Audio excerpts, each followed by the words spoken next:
Salut, on se retrouve aujourd'hui pour une nouvelle balade photo. Aujourd'hui une petite sortie portrait en ville avec Ambre. J'ai débuté ce shooting avec le 35 mm 1.4 qui me filme en ce moment pour pouvoir profiter de sa grande ouverture. Est-ce que tu peux venir t'asseoir sur le banc? Alors, oh, je suis rouillé moi. Ça fait longtemps que j'ai pas shooté du portrait.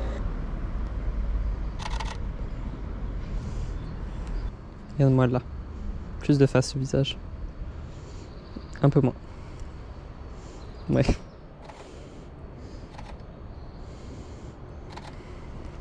Un peu plus, un peu moins. Bah oui. J'aimerais bien que tu te mettes au bord de l'arbre s'il te plaît. Le long de l'arbre? Oui. Alors là j'ai la voiture dans le fond, voilà comme ça. Alors là faudrait que tu te tournes un peu plus. Voilà, comme ça c'est bien.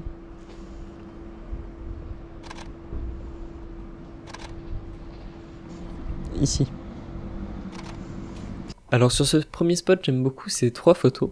Avec le 35 mm, on arrive à avoir assez de contexte autour, tout en isolant pas mal son sujet, grâce à l'ouverture à 1.4. C'est vraiment un côté que j'ai découvert avec le R6, car avec mon A6300, mon 35 mm était beaucoup plus serré.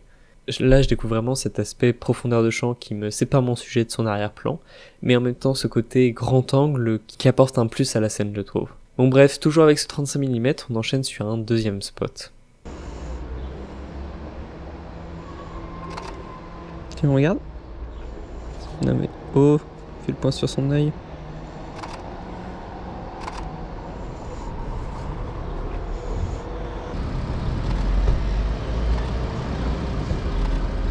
Nickel. Mon deuxième spot plus classique, le bord d'une rue arborée. Là j'aime... Je reçois des messages pendant que je tourne. Là j'aime bien le côté, j'ai ma grosse rue assez ensoleillée sur la gauche de l'image, qui me font deux lignes directrices vers le visage de mon modèle, en l'occurrence Ambre. Et j'ai plutôt la droite de mon image qui est un peu plus sombre, qui permettent de la faire ressortir. Toujours avec ce 35 mm qui me donne du contexte, comme vous pouvez le voir, et en même temps qui me sépare bien mon sujet de son arrière-plan. Et c'est ce que j'aime bien en l'occurrence. Alors à noter que sur la dernière photo, vu que j'avais forcé la mise au point de mon boîtier à se faire sur l'œil de Ambre, il a sélectionné selon moi le mauvais œil. Il a pris l'œil arrière alors que j'aurais préféré qu'il prenne l'œil qui est devant.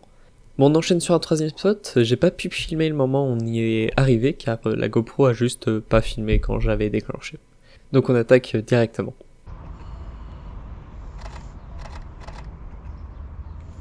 Ah, tu peux regarder là où tu regardais juste avant?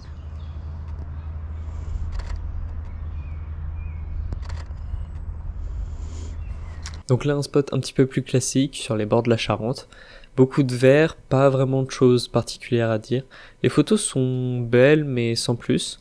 Bon, au moins j'ai ma miniature pour cette vidéo YouTube. Et pour enchaîner sur le troisième spot, j'ai pris le gros 70-200 2.8 de chez Sigma que j'aime beaucoup car même si il est dans la gamme sport de Sigma, je trouve qu'en portrait il fait de belles prestations tout de même. Donc on change l'optique du boîtier et on attaque pour un dernier spot. À peu près, ah ouais, oui pas lent. Non, comme la dernière fois, appuyer contre. Voilà.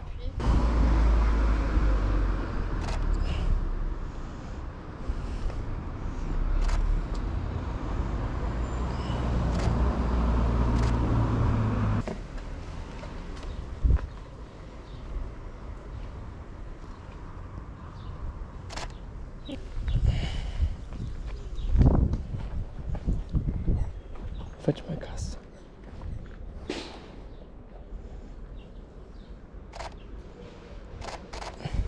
Donc là on voit vraiment l'effet de compression de plan qui est que plus nous allons zoomer, plus l'arrière-plan va être proche de notre sujet et plus l'arrière-plan va être, comment dire, flou par rapport à mon sujet. C'est ce qui permet sur la première photo de la série d'avoir Ambre au premier plan appuyé contre son lampadaire et derrière toutes ces textures vertes, dorées que m'apporte la végétation. Mais dès qu'on se rapproche en ayant un angle plus large, on se retrouve du coup avec l'arrière-plan plus éloigné, avec un peu plus de contexte, comme ce que je cherchais tout à l'heure avec mon 35 mm, mais qui là du coup, je trouve, rendent un peu moins bien avec le mur de l'église sur la gauche et la végétation qui se trouve quand même assez loin derrière mon sujet. Je sais pas si je m'exprime bien, mais voilà, c'est le principe. Et au contraire, justement, c'est ce que je trouve qui manque sur la dernière image, car vu qu'on a la compression des plans, l'arrière-plan se trouve très proche derrière et ça manque un peu de contexte. Là où sur la troisième image que j'ai fait, ben justement, on garde assez de contexte autour tout en séparant mon sujet de l'arrière-plan. Et on a cette ligne de fuite avec le petit chemin qui, je trouve, met bien en valeur mon sujet et limite l'envie de partir du cadre. Voilà. Bon, sur ce, je vous remercie d'avoir regardé cette petite vidéo. J'espère que cette vidéo vous aura plu. J'espère que ces photos vous auront plu. Moi, je vous dis à très bientôt pour une prochaine vidéo, une prochaine balade photo. Allez, ciao ciao.